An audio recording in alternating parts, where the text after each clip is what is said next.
O livro da serpente gigante mencionou que a maldição tinha que ter estatísticas menores que o feitiço. Se qualquer estatística do alvo for maior, a força dessa maldição seria reduzida em mais da metade. Leyline descobriu que, uma vez que a maldição tenha terminado, o conjurador ainda teria que enfrentar a ira de um espírito vingativo que foi convocado no processo. Foi absolutamente ridículo. Com tantos pré-requisitos, e sendo apenas capaz de lidar com alvos com estatísticas mais baixas, finalmente tendo que sofrer a reação de um espírito vingativo. Na opinião de Leyline, esse tipo de maldição não era muito útil. No entanto, File satisfez este requisito apenas para a direita. Ele havia acabado de avançar e embarcou no caminho mais simples. As várias estatísticas eram inferiores a Leyline. Além disso, ele já havia coletado seu perfume quando ele estava com Bic anteriormente. Somando-se as várias razões, File se tornou o primeiro sacrifício de Leyline para praticar a maldição. Eu sempre sinto que há algo errado com essa maldição, é melhor usá-la menos no futuro. Leyline tirou a poeira do corpo dele. No entanto, com o desaparecimento do grande Magus de Serou, as pessoas na costa sul que podem reconhecer essa maldição estão quase mortas, sem mencionar quem foi o conjurador. Não importa como a família de Flores de Ouro Roxo investiga, eles não poderiam rastrear isso de volta para mim. Se Leyline pudesse evitar tais problemas e remover todos os vestígios de si mesmo, ele o faria, sem nunca deixar pistas. Depois que a tarefa foi concluída, Leyline deixou o reino dos Polfield. No ducado de Inlan, numa estrada larga, uma carruagem negra de cavalos continuava em alta velocidade.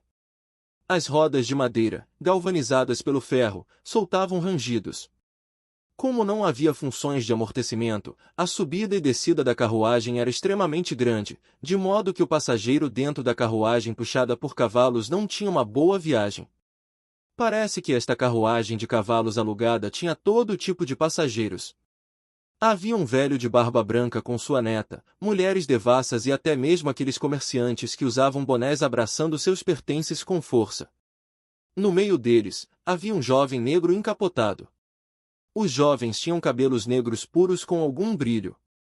Seu rosto bonito tinha um sorriso radiante, o que o fez ter um carisma estranho, mas forte.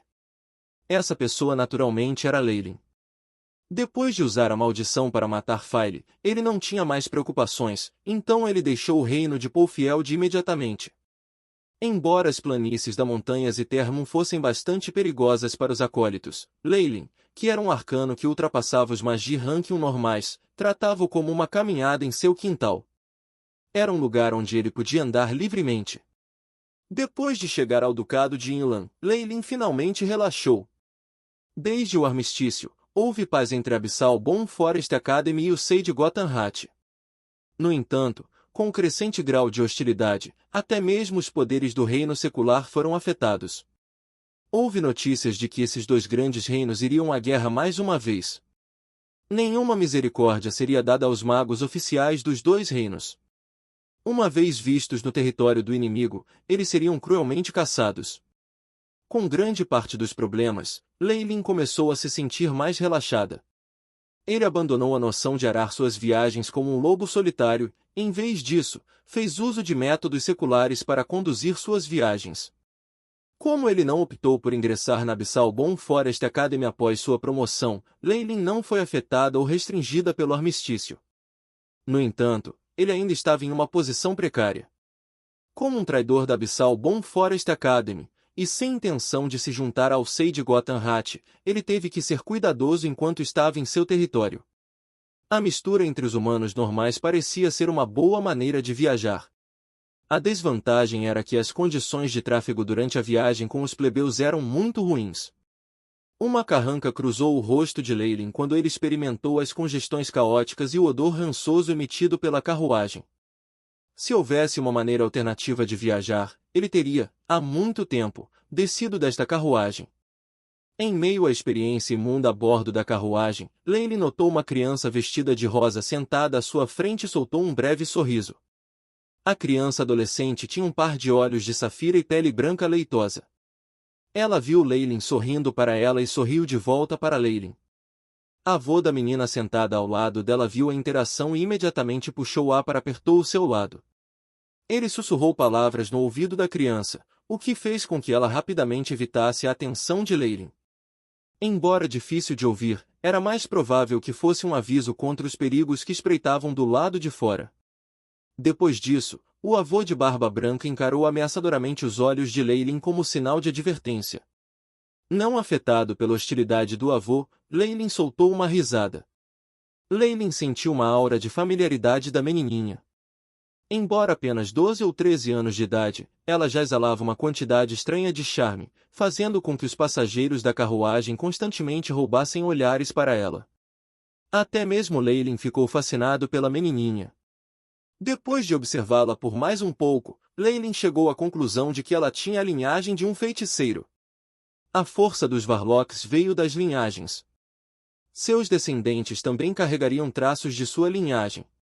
No entanto, foi extremamente difícil desenterrar essa força novamente. Por exemplo, a linhagem desta menina já era extremamente magra. Além disso, não havia ondas de energia vindo dela. Ela era a mais regular dos humanos, nem mesmo um acólito.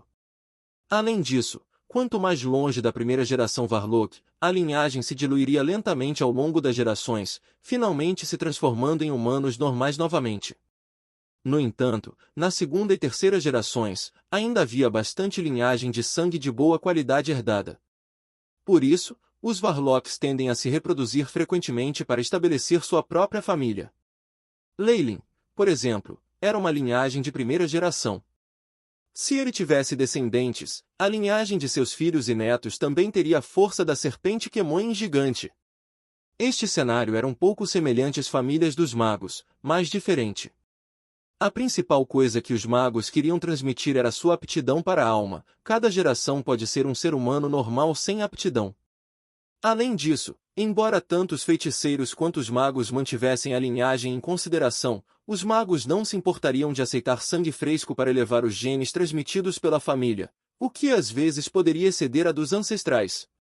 No entanto, os Varlocks eram diferentes. Eles reverenciavam a pureza das linhagens, para proteger a pureza das linhagens e da alma através do casamento de parentes. Para eles, se um forasteiro se junta à sua família, não apenas aumentaria a densidade da linhagem, como também contaminaria sua linhagem. Além disso, os descendentes que herdaram a linhagem de Varlocks acharam extremamente difícil avançar para um mago oficial. A menos que eles encontrassem uma técnica de meditação de alto grau que fosse adequada para a linhagem deles. Em circunstâncias normais, essas coisas geralmente eram transmitidas da primeira geração. No entanto, uma vez que a densidade da linhagem se dilui, ou se a herança da técnica de meditação de alto grau parou, foi muitas vezes o começo do declínio da família Varlock. Quando uma família de magos declina, havia a possibilidade de seus descendentes trazê-lo de volta à glória. No entanto, era extremamente difícil para as famílias de Varlock fazerem o mesmo. A menos que o descendente tenha encontrado a fonte original da linhagem, ou através de outros métodos para reabastecer a força das linhagens. No continente central, havia 3 escolas de pensamentos. As famílias consistiam naquelas que reverenciavam técnicas de meditação de alto grau, aquelas com linhagem sanguínea ou alguma outra variedade do magistério. Estes foram os 3 principais representantes no continente. Esta informação e notícias naturalmente vieram do livro da Serpente Gigante escrito pelo grande Magui Serou. De alguma informação que o grande Magui Serou havia revelado, ele provavelmente estava no continente central, mas por alguma razão desconhecida, ele foi para a costa sul. Como Leylin era um Varlock Rank 1, ele era extremamente sensível à sua espécie.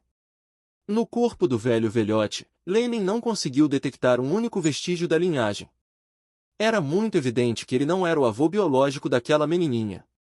No entanto, esse velhote não era um ser humano normal. Leylin detectou um rastro de ondas de energia do acólito dele. Olhando para o poder, ele pertencia a um acólito de nível 2. Interessante! Uma dona de casa? Ou adoção? Leylin sorriu desculpando-se e continuou com sua ponderação. O que era inegável era que Leylin tinha um interesse extremo em seu mesmo tipo. Embora fosse mais provável que nenhuma técnica de meditação de alto grau pudesse aparecer nela. Mesmo se houvesse, Leylin não iria usá-lo, a menos que ela tivesse a linhagem de tipos de cobra. No entanto, como descendente de outro Varlock, Leylin teve uma amostra de comparação muito boa sobre como desenterrar sua própria força da linhagem. Além disso, ele queria tentar e ver se conseguia extrair a essência de sangue dessa garota e purificar a linhagem, para que ele pudesse obter a linhagem de outra criatura antiga.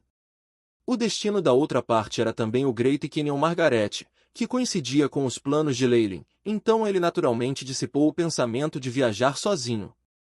Quanto ao velhote de barba branca ao lado da menininha, muitas vezes via Leylin dando uma espiada na neta, mesmo tendo um sorriso que parecia abrigar intenções maliciosas.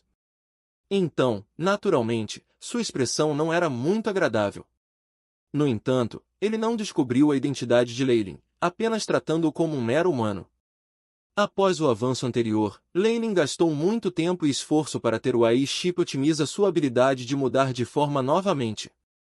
O efeito era maior do que antes. Embora ele não tivesse as informações de um mago oficial, Leylin sabia que esse velhote não conseguia discernir sua capacidade de mudar de forma depois de ativá-la. Neste momento, ele ainda não sabia completamente como usar essa menininha. Ele deveria sequestrá-la diretamente e obter o sangue? Ou realizar algumas experiências enquanto a observa ao lado? Afinal, ele não sabia se o apoio dessa menininha era ou não uma família de bruxos. Embora essa possibilidade não fosse boa, Leylin ainda não queria correr o risco. No entanto, parecia que ele poderia desvendar os mistérios muito em breve. O canto dos lábios de Leylin se encolheu. Depois de tantos dias de observação, ele percebeu que o velhote estava carrancudo, como se estivesse cheio de uma grande carga em sua mente. Além disso, com o passar de cada dia, ele estava evidentemente se tornando mais impaciente, enquanto pedia apressadamente que a carruagem do cavalo se movesse mais rápido. Depois de ser rejeitado, ele ainda tinha o plano de deixar a festa. No entanto, parecia que ele se lembrava de algo, então ele só podia suportar isso e continuar na carruagem do cavalo. Parece que essa jornada não seria muito chata. Leylin era apenas um acólito anteriormente, então naturalmente ele não queria problemas. Se ele ainda não tivesse avançado em um Varlock, ele definitivamente seria o primeiro a deixar a carruagem de cavalo se ele conhecesse este acólito que parecia estar fugindo de algo. No entanto, tudo foi diferente agora. Na costa sul, os magos do Rank 1 eram grandes potências, muito menos para mencionar a si mesmo que era um pouco mais forte que os magos recém-avançados.